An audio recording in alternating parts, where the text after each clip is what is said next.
When an avoidant wants you back, it doesn't look like the movies you've watched. There are no tearful apologies at your doorstep, no love letters slipped under your door, no desperate voicemails begging for another chance. Instead, their desire comes in echoes, in coincidences, in carefully orchestrated accidents. It's reconciliation delivered in cryptic signals, wrapped in pride, tied with fear, and sealed with plausible deniability. But don't be fooled by the indifference. When an avoidant realizes they want you back, it's not that they don't feel the loss, it's that they feel it so deeply it paralyzes them. They've spent a lifetime protecting themselves by never needing anyone. So when regret shows up, real and undeniable, it challenges everything they've built. That's when they start to reach for you, indirectly, cautiously, but unmistakably. One of the first things an avoidant does when they want you back is they start appearing in your orbit again. This may sound like stalking, but it's not that direct. For someone who once needed space like air, suddenly being in the same places as you is a calculated risk. They'll show up at the coffee shop you always want together, not every day, but just enough to create possibility. They'll attend that mutual friend's party they would have skipped before. They'll like an old photo on your social media at 11 p.m., then panic and unlike it, hoping you didn't notice. But you did, and they know you did. To an avoidant, these small invasions of your space are their way of saying, I'm still here, without having to say anything at all. Another sign is how they start testing the waters through mutual friends. Avoidants are masters of indirect communication, and when they want you back, they become intelligence gatherers. They'll casually ask friends how you're doing, but they'll frame it like they're just being polite. Oh, how's everyone doing? Even Sarah? They'll drop your name like it's nothing special, but they're hanging on every word of the response. They want to know if you're dating someone new, if you seem happy, if you ever mention them. But here's the thing, they'll never ask you directly. That would require vulnerability they're not ready for. Instead, they'll piece together your life from fragments, building a picture of whether there's still space for them. They also start fixing things they broke, but without acknowledging they broke them. Remember that project you two talked about starting together? Suddenly they're doing it solo and making sure you know about it. That book you recommended months ago? They're posting quotes from it now. They're becoming the person you wanted them to be. But they're doing it at a safe distance, hoping you'll notice a change without them having to admit they changed for you. It's their way of saying, look, I heard you, without the messiness of an actual conversation. Another thing avoidants do when they secretly want you back is they start sending mixed signals that would confuse anyone else, but you know them well enough to decode. They'll text you something practical, maybe about mail that still comes to their place or returning something you left behind. But the conversation lingers longer than necessary. They'll ask how your mom's surgery went, remembering details from months ago. They'll make a joke only you two would understand. Then, just when the conversation starts feeling warm, they'll disappear mid-text.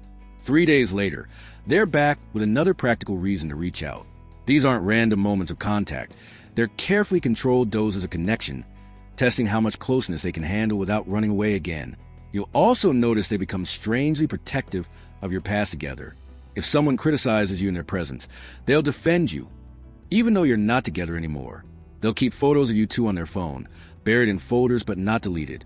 They'll wear that shirt you bought them, the one they claim they didn't really like. When mutual friends bring up your name, they don't change the subject as fast as they used to. They might even share a memory, quickly, quietly, like they're allowing themselves just a taste of what was. For someone who typically erases a past to avoid pain, this preservation is significant. They're not ready to let go, even if they can't admit they want to hold on. But here's something even more telling. They start creating problems that need your specific solution.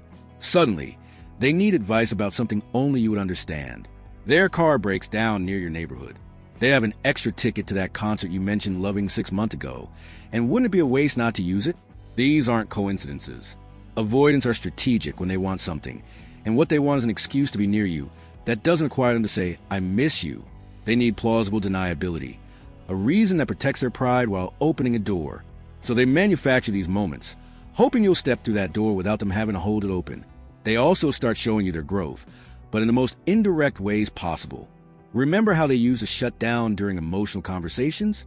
Now they're posting articles about emotional intelligence. Remember how they couldn't handle your need for consistency? Suddenly, they're the most reliable friend in their circle, and they're making sure this information gets back to you. They're good at therapy, but mentioning it casually, like it's no big deal. They're doing the work you begged them to do, but they're doing it now when you're not around to witness the struggle. It's their way of becoming worthy of you, without having to admit they weren't before. When an avoidant wants you back, they also start experiencing something that terrifies them, jealousy that they can't hide anymore. Before, they could pretend not to care who you spent time with. Now, if they hear you're dating someone new, their whole energy shifts. They won't confront you about it, but they'll suddenly become more present in your life. Those random texts increase. They'll post more on social media, looking happier than ever. But it's performative. They might even start dating someone else, not because they want to, but because they need you to feel what they're feeling. But watch closely. They'll make sure you know about their new relationship, while simultaneously showing you it doesn't compare to what you had. They'll accidentally mention how their new partner doesn't get their humor like you did. It's manipulation, but it's also desperation dressed up as indifference. Another sign is how they start rewriting history. The avoidant who once minimized your relationship to protect themselves suddenly remembers everything differently. They'll tell mutual friends that the breakup was mutual when you know they push you away. They'll say they just needed time to figure things out, conveniently forgetting how they made you feel like you were asking for too much. This isn't gaslighting. It's self-preservation meeting regret. They're trying to create a version of the past where the door isn't completely closed, where their actions were temporary mistakes instead of relationship-ending choices.